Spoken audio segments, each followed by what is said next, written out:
Anahaw. Anahaw. Sa Bicol, tinatawag ito na bulos. Tagalog, tinatawag din ito na luyong. Sa Ilocano, bilang ang tawag dito. Bilang. So yan ang puno niya. Mataas siya. Yung puno niya ay ginagawang poste. Ginagamit nga na poste ng mga fish pond ang kanyang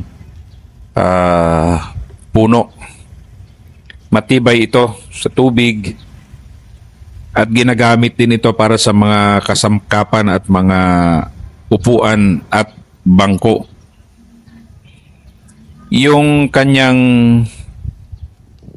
prutas na kulay brown pag naging hinog na ay manamis-namis at masarap kainin.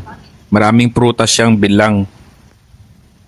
Masarap kainin yan at masustansya kung ikaw nag-jungle survival sa bundok. Very popular siya dahil nga yung kanyang dahon ay karaniwang ginagamit na bubong ng mga nipahat sa atin sa bundok. Matibay kasi ito sa tamang pagkagawa.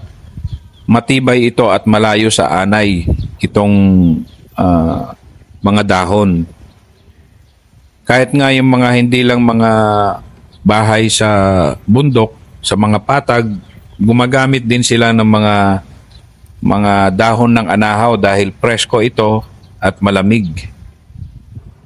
At nagtatagal ng 5 to 10 years basta magaling yung gumawa. Yung mga hibla din sa kanyang mga dahon, pwede rin gawing rope.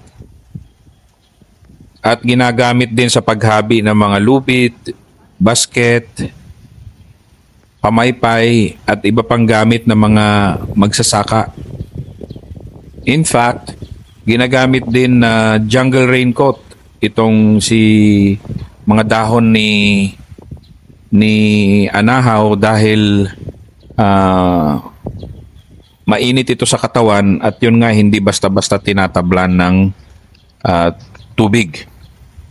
Halamang gamot din ang anahaw.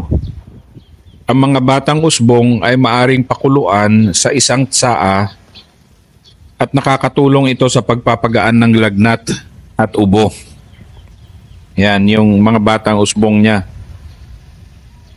Maaari rin itong ilapat sa mga sugat upang makatulong sa pagpagaling. So, yan si anahaw.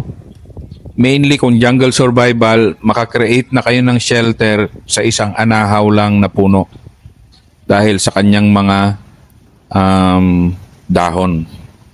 Yan po ang anahaw.